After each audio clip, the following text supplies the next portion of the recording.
everybody. We want to take this opportunity to update you all on the performance of the company for the last quarter as well as the last fiscal.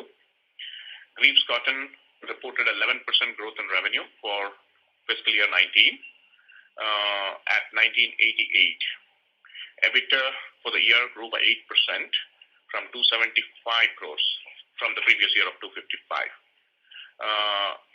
Q4 revenue grew by 9% at 528 crore.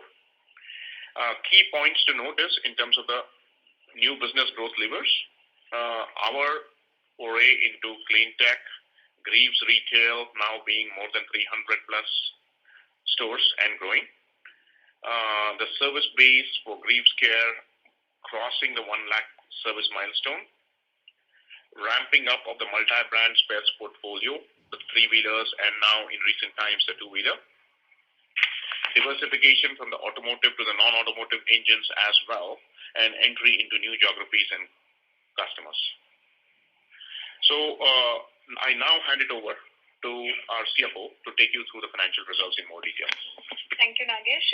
Good evening, everybody, and thanks for joining the call. I hope everybody has the analyst presentation. So I will go from financial performance snapshot chart number 5. Quarterly revenue growth of 9%. EBITDA is flat. PAT is lower only because of the exceptional loss which we had because of the ILFS, and that is a delta of 66 crores. So last year we had exceptional income of 48 crores for the whole year, whereas this year we have 18 crore of loss. So that's the only thing. If you see for the whole year performance PAT before exceptional item, it is a 6% growth, EBITDA growth of 8%, and for the whole year it's 11% revenue growth. Quarter on quarter from FY19 409 crore revenue, we are now inching towards almost 500, 497, which is close to 500. Revenue by business, engine business now is at 49%.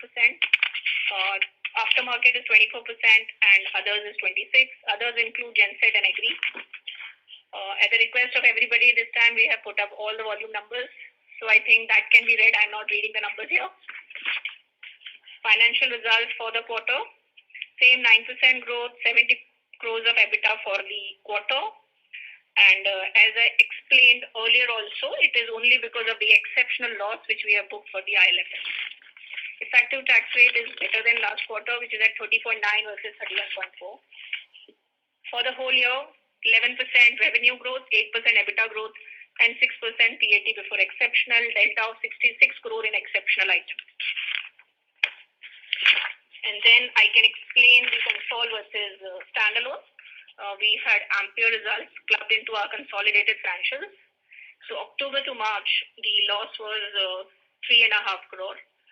Which when we consolidate, there is a depreciation only on consolidation, which is 2.9 crore, which has been adjusted. So overall, it's a 6.9 crore impact.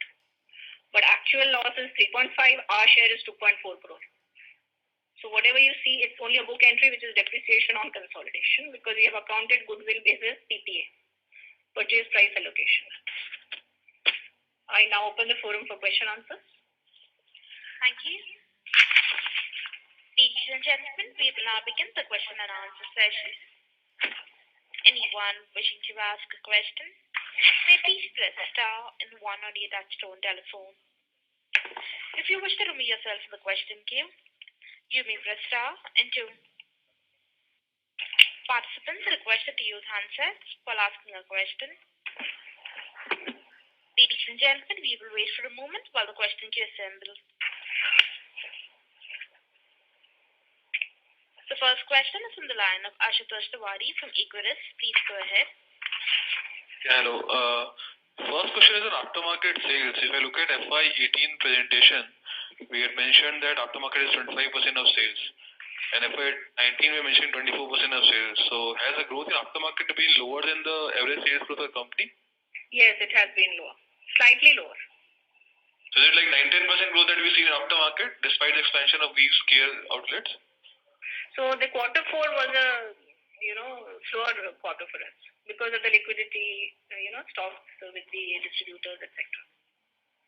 So till 9 months, if you see the ratio was same, but only quarter 4 it has come down. And aftermarket still grew at double digit Double digit for the for the entire year. Yeah. Okay. Secondly, so we have provided three-wheeler and four-wheeler engine volume. So roughly in terms of revenue contribution, how much it contributes to the sales? So engine contributes to 49% of sales. There's only three-wheeler and four-wheeler engine. Yeah, three-wheeler, four-wheeler, yes. Which is related to BS6 transition, right? Correct. It also includes a small portion of CNG. Okay. So, I mean, we already, some of the OEMs in the four-wheeler side started launching the BS6 variants. Any color we have now on the how much cost increase can happen when we migrate to BS6 diesel engines? So mainly the vehicle launches will be done by the OEM. We are currently working closely with the OEMs, and around Q4 we'll start dispatches of engines for BS6 for us. No, but any color on how much cost increase will happen in the engines? So those discussions are currently on.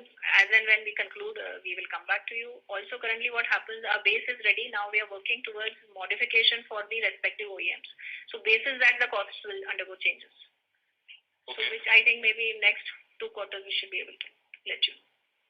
And on the MBA side, we've done very well in terms of volume growth this year. How much volume growth are you targeting for FY20? And we were trying to expand it into new states also. So any update on the same, basically? So I think the growth rate should continue at the current levels where it is.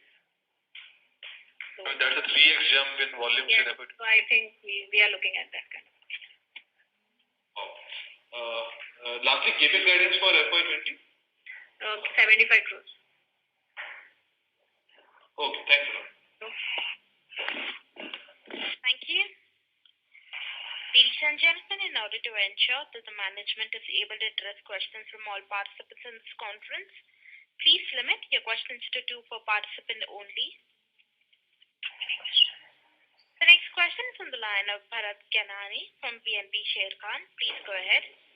Yeah, thank you for the opportunity. 2 questions from my side. First is on the, we have heard a lot of problems in the FAME 2 scheme which the government launched, and there were some media articles also from the Society of Electric Two-Wheeler that the change in the norms because of the increase in the localization norms. I mean, I think FAME 2 requires about 50% kind of a localization and stuff. So sales were reduced to, I think, hundreds to a few hundreds for the entire industry in the month of April.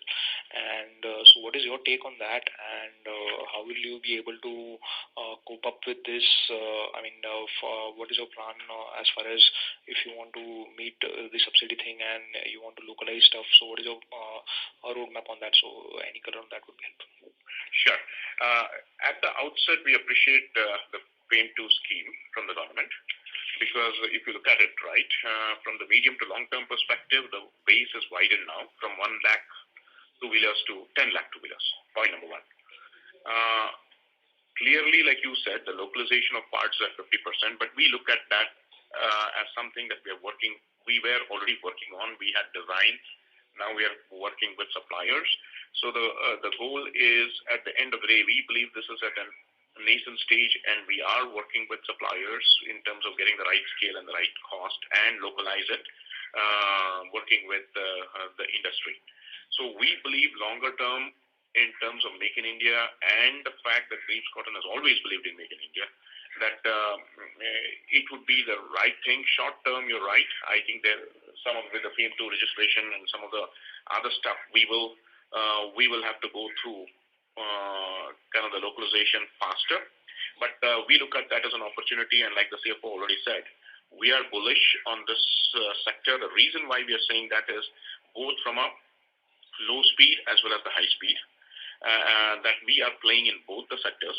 Point number 1. Point number 2, GREAVES retail is rapidly expanding as clean tech retail of choice. Why across the country today we have 300 plus outlets. So every quarter, every year we're growing. We were 50 a year ago. So our reach is growing, and with our investments into our brand, we believe that medium to long term, this is the right market to be in.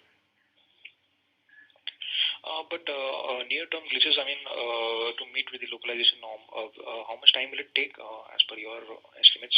The teams are working out with both the industry bodies as well as with the suppliers. I think it's on a case-by-case basis, working on the models that need to be approved.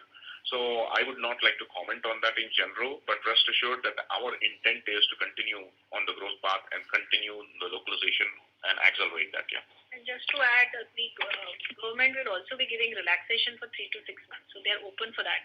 Okay, they are going to give time for people to get into the localization to full extent. No, but any notification I don't think has come from that. No, not notification. I'm saying they are checking, as Nagesh mentioned, that they are doing case-by-case study of each of every model. Okay. Sure, fair enough. That's helpful. And second question is on the buyback that the board just announced. I just wanted to get a sense on that. Any sense of whether the promoters will participate in this buyback? Promoters will not participate. Promoters will not participate. Okay, fair enough. Thanks. That's all from my side. I'll rejoin the queue. Okay. Thanks. Thank you. We'll move on to the next question. That is from the line of Prayesh Jain from Yes Securities. Good evening, everyone. Just a quick question. Firstly, on the margins, like we have seen, I think, a significantly lower margin in Q4 as compared to what we've seen in the past. Could you highlight the reasons for the same 13.3? So, two major reasons. One is, if you just heard us, that the aftermarket growth was lower. So that's one mix. And second, commodity. Okay. So commodity inflation has hit us. So mix and commodity both. But if you see, whatever is the increase in the raw material cost, we have actually saved some money in overhead. The dip on the EBITDA per se is not so much. Okay. So with regards to commodity prices, do you see that recently we've seen that the commodity prices have come up, the benefit will start accruing from Q1 onwards? And what would be your guidance for margins going ahead? So we should be in this range of margins between 13.5 to 14. Okay. Till such time the commodity prices are in this range. If commodity starts to fall, then that benefit we will get. Okay. And secondly, on the Ireland, is anything more that is pending? Or it's no, nothing. It's all done. Okay. And we took a call that it's better to provide the full portion because we don't know when this money will come. So okay. we've done And lastly, on BS6 diesel, Maruti had categorically said that they would be discontinuing their, the LCV vehicle beyond FY20 and BS6 regime. So any of this kind of commentary coming from your OEM customers with regards to the diesel engines on the goods side? No, in fact, on the contrary, our OEs are engaged very closely with us, and we are ramping up to final validation and production kind of. So, in fact, no such thing. Okay. All right, so I'll join back with the queue. Thank you. Thank you. We'll move on to the next question. That is from the line of Bharat Seth from Quest Investments. Please go ahead. Hi, good afternoon. Thanks for opportunity. Hello. Yeah, we are. Please proceed. On slide number 12, if you giving a Ampere result. Yes. Full year, and half year sales are almost 50%, and second half, despite RMC cost going up, we have been able to register positive EBITDA vis-a-vis negative for the full year. So what has changed? Can you elaborate, and how do we see this number going ahead? So basically, October to March, if you see, it's after GREAVES taking over. Correct. So going forward, the trend will be similar to this. But for next year, definitely we are looking at a positive EBITDA for the whole year. Okay. And what level we expect to turn around full bottom level? Next to next year, 21. Okay. And the question for this, Nagesh, that you said that earlier we have been tied up with major OEM for three-wheeler diesel and this CNG machine, for three-wheeler. So can you give a little more color what stage we are and when do we, expect, testing and all to be done?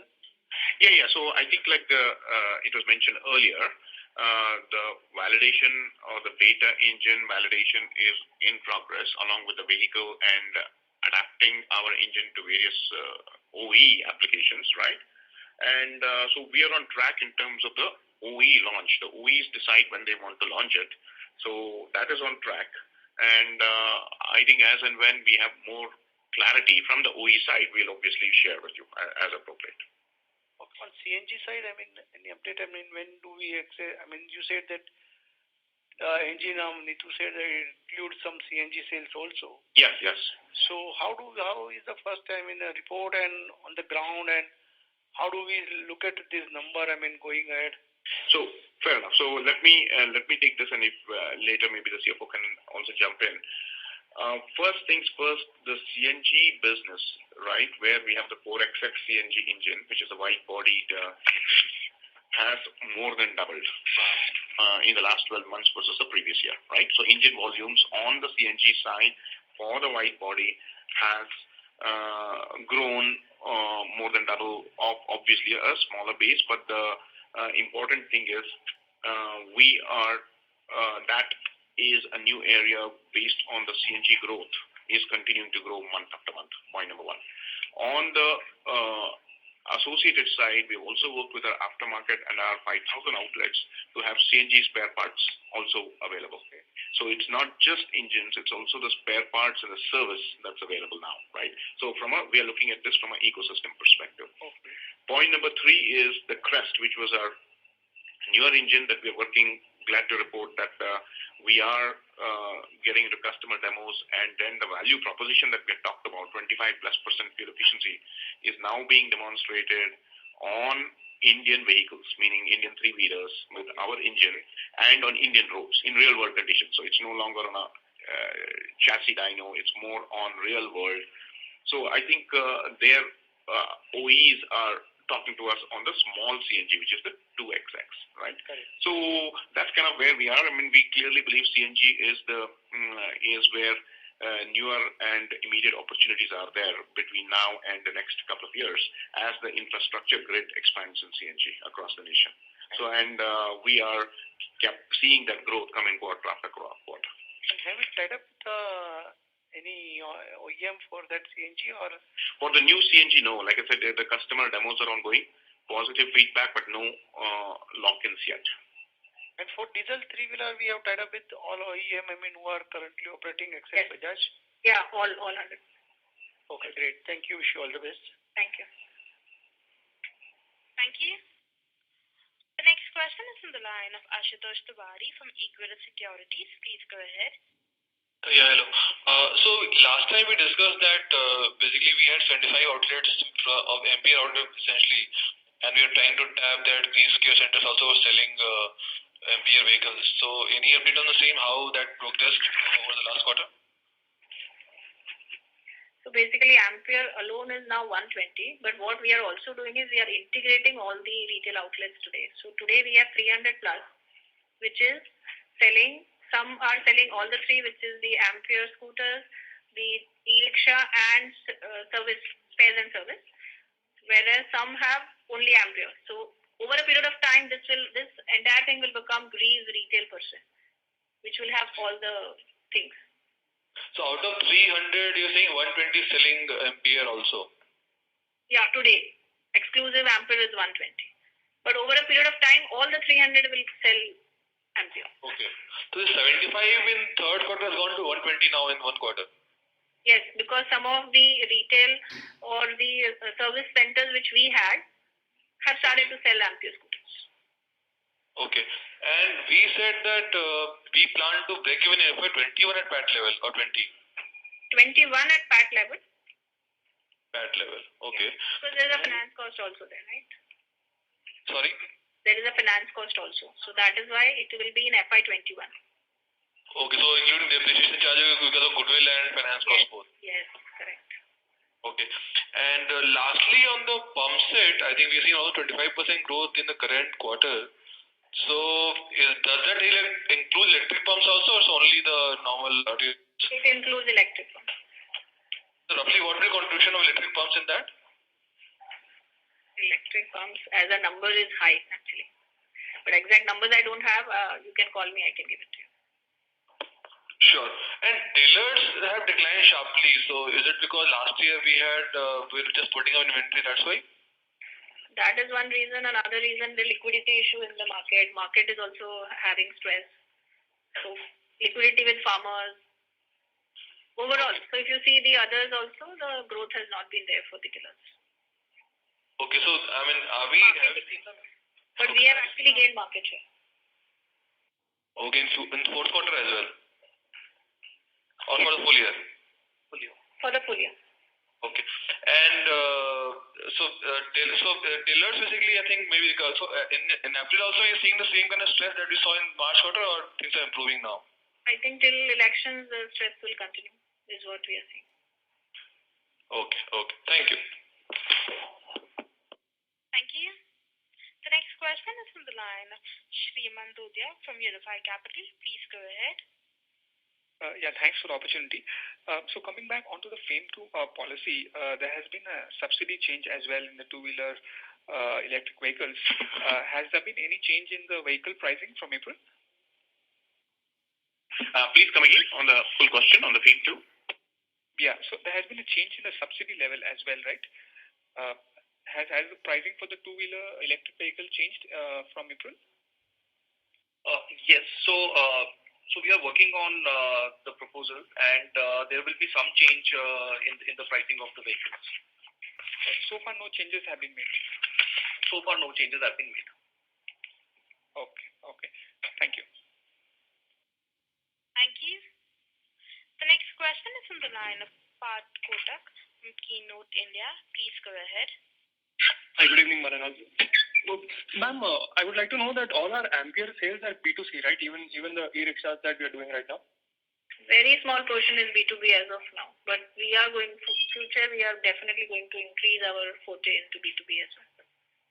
All right. And just to gauge kind of a market share kind of a number, so what would be the total size of the electric vehicle market as of today? Just an approximate number if we can. So roughly the market will be close to 100,000 units, and in terms of market share, we are close to 15% market share. 15%. Okay. So, sir, if I remember from our last Concall, we said that we are not, directly competing with Hero or Electra or the same. So, I just wanted to know how are we different, or why are we not in the same space? Yeah. So there are two parts to this. There is a slow speed segment and there is a medium to high speed segment. So for the slow speed segment, Ampere is the market leader, and for the higher speed segment, we will be competing against Hero and the other players.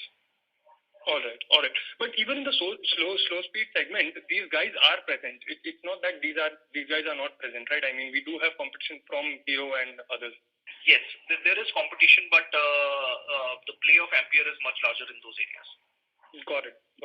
And so lastly, if I could have the value number for CNG sales and Ampere, if at all. Ampere we have given on chart 12, 53.46. Okay.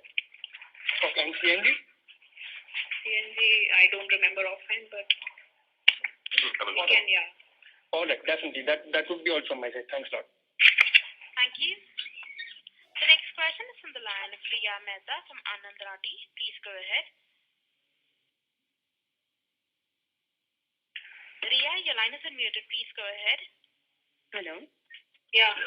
So I would like to ask about the macro scenarios relating to the engine sector. So what are your views on what could happen in the next 1 or 2 years?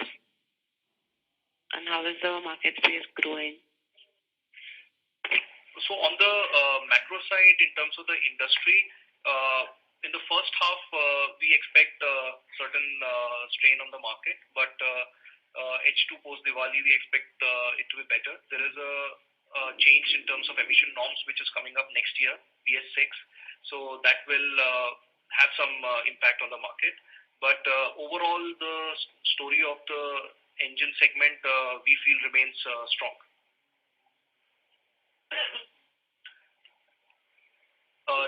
Does that address your question, or you have some? Yeah, I could elaborate more on what are the traction areas where you see the growth to come from. In terms of the traction areas, CNG will be one of the growth drivers. Okay. So what could you give some numbers or on what is the expected growth? Not in terms of numbers, but at the aggregate level, we are in all the segments, and be it the larger diesel or CNG, wherever the growth comes from, our products are ready in these segments. Okay. So basically, the standard products would be sold more. Is that what you want to say? Not standard. So basically, we are selling engines. So we have all kinds of engine is what we are saying, and whatever customer needs are, we will be able to fulfill. Okay. And for pump segments and power tiller, if you could elaborate on the industry perspective. So, in terms of the pump segment, the petrol, kerosene, and diesel pump set is one segment of oil-driven, and with increasing rural electrification, the electric pump set segment is also growing. So, we expect a moderate growth in the diesel and petrol kerosene segment, and a relatively higher growth on the electric side. And again, in all of these segments, we have our product offerings, so we will be able to capitalize on the opportunities which come in. Okay. And power tillers? On the power tiller side, last year has been slightly down, but at an aggregate level, the power tiller story in India is likely to continue. A lot also depends upon the kind of policy environment which comes in after the government change. So we will watch for that and then calibrate accordingly. Okay. Thank you. Thank you. The next question is from the line of Bharat Gyanani from BNP Sharekhan. Please go ahead. Thank you very much for the opportunity once again. Two questions from my side. What would be the cash and cash equivalent on books currently? 429. 429 crore. Okay. Okay. And another question is that, earlier we had elaborated in the past 3 or 4 quarters that we have been losing market share because of the increased CNG penetration, where we at that point of time did not have a presence. So what is the scenario now? After we are seeing traction in the CNG segment, has the last 1 or 2 quarter seen that if we take the industry excluding Bajaj, since that is not our customer, so ex-Bajaj, have we started to, has that market share losing trend got over, or we are still? I don't know from where it is coming. We haven't lost market share per se. The only thing is that the market growth in CNG is higher, and since we don't have a smaller CNG engine, that growth we are not getting. But going forward, when we have Crest, I think we should be able to capitalize on that as well. But if you see, our engine volumes are actually growing. What and CNG volumes have doubled in the category where we are into a higher CNG engines, where also it has grown. Okay. Any numbers like what would be the CNG proportion roughly? CNG proportion is very small. It is like 12,000 to 24,000 numbers. As a percentage, it will be very small because we are not into the smaller city engine per se today. Okay. Okay, fair enough. So this 12 to 24 is on a yearly basis. Okay, fair enough. Okay, thanks and all the best. Thank you. Thank you. The next question is from the line of Shyam Sundar Shriram from Sundaram Mutual Fund. Please go ahead. Yeah, hi. Thanks for the opportunity.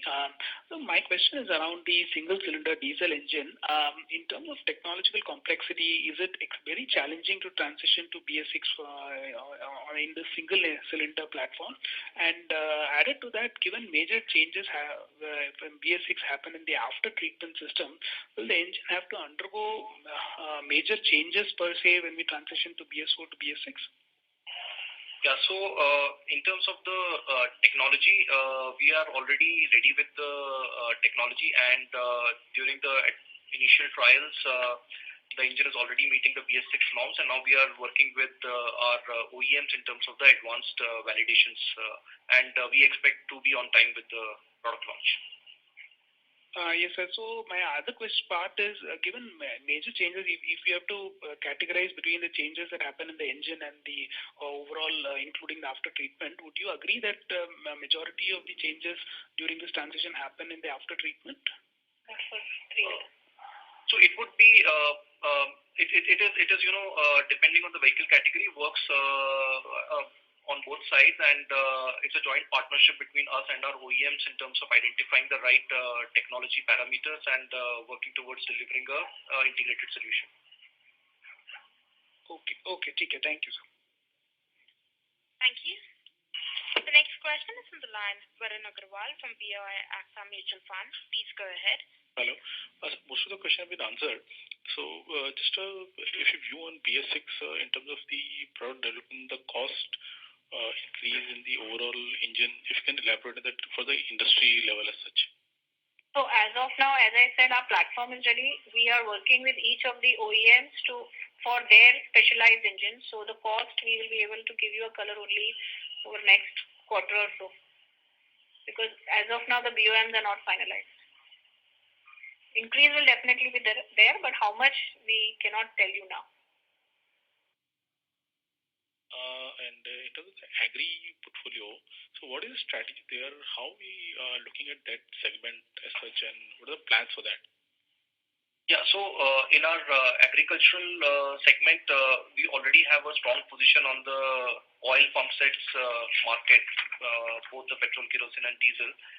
As the electric market is growing, we have added that to our portfolio, and it has been performing well. The second segment on the power tiller and light agri equipment, as the mechanization rate in India for the small and medium farm holdings is increasing, we expect this portfolio to also deliver a big chunk over the next few years. So these are the thrust areas, and we are also doing some incubation projects in some of the other areas, which we will communicate as we move ahead. Sure. Thanks a lot. Thank you. The next question is from the line of Kunal Sheth from BNK Securities. Please go ahead. Hi. Good evening. Thank you for the opportunity. I just wanted to check, you mentioned that, new businesses contribute about 10% to our revenue. Where do we want to take it in 3 years' time, and which is the biggest piece that will contribute to the, new business revenue? So, like I touched upon earlier, in the new business areas, we talked about in engines, CNG would be a thrust area. Non-automotive engines is another area, catering to different applications like marine and defense and others. Aftermarket is especially on the multi-brand spares, three-wheeler first and now getting into two-wheelers, right? As well as GREAVES retail, which is GREAVES Care. 1 lakh three-wheelers have been serviced over the last 1 year. Plus GREAVES retail crossing the 300 plus milestone and becoming a multi-brand retail store to sell clean mobility products, two-wheelers and three-wheelers, e-rickshaw. So these are some of the areas that we believe why the revenue new business generated 10%. And we believe we will keep working on some of these new initiatives as well as other projects. Yeah. So any number we have in mind where, where could, this number be 2-3 years down the line? Well, like I said, from almost nothing, that's become 10% of our revenue. So this is clearly a thrust in our strategic business plan. I don't want to give too much future guidance because some of these are incubating newer businesses which are just evolving. But enough to say that I think our appetite for profitable growth in some of these areas will continue, and we'll focus on those. Yeah. Sure. So, and just a clarification, we mentioned that as far as our three-wheeler portfolio is concerned, diesel, all our customers are on board for BS6, right? Yes. Yes. Okay. Thank you so much. Thank you. The next question is from the line of Manish Goyal from Enam Holdings. Please go ahead. Yeah, thank you so much. Just a couple of questions on the aftermarket. You did mention that sales have gone down in Q4 due to quite tight liquidity, but the number seems to be quite weak because It's not gone down. It is growth is slow. Slower growth. so when what I was referring to was it's down from Q3 because the back of the envelope number suggests that the sequentially aftermarket sales have declined by 15% from roughly 135 crores to 115 crores. So just and I believe this number includes the multi-brand spares as well. So just to get a perspective that if we exclude multi-brand spares, then your traditional spare market would have seen a big decline. And is it only due to tight liquidity, or just if you can provide more clarity on that? Tight liquidity and increase in inventory levels at distributors. Okay. But it's not a sharp decline. Okay, because for the full year also the aftermarket number is showing a 7% growth, and So this for the includes. full year, it has actually grown double digit. Only this quarter it has slowed down. Okay, so double digit So math is not happening. We can connect offline. Sure. And one more question, as you mentioned that in the presentation that 10% of the revenue is from new businesses. So ideally, if I look at the console numbers, it contributes roughly 200 crores. And if I adjust 28 crores of Ampere revenues for 5 months, 5.5 months, then we get a residual value of 175 crores, which is 175 crores is ideally from all the new initiatives with like CNG engines, multi-brand spares, and GREAVES customer care, right? Yes, you're right. Okay. Would it be possible to give a sense of this breakup as to how much? I think we have been quite transparent this time. We have shared quite a lot. I think as of now we'll limit it to this only. Okay. And last question on in agri equipment, if you can also like at least provide clarity, how much is the traded electric pump which is traded? What are the volumes towards that? I think offhand I don't have, but I can definitely share with you.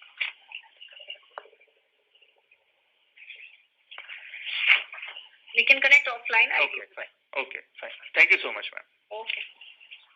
Thank you. Ladies and gentlemen, that's the last question. I now hand the conference over to Mr. Nagesh Baswanhari for his closing comments. Thank you all for joining us. Thank you for your interest. We look forward to staying in touch and talking to you about our ongoing initiatives as we go forward in the next couple of months. Thanks again. Thanks for your time. Thank you.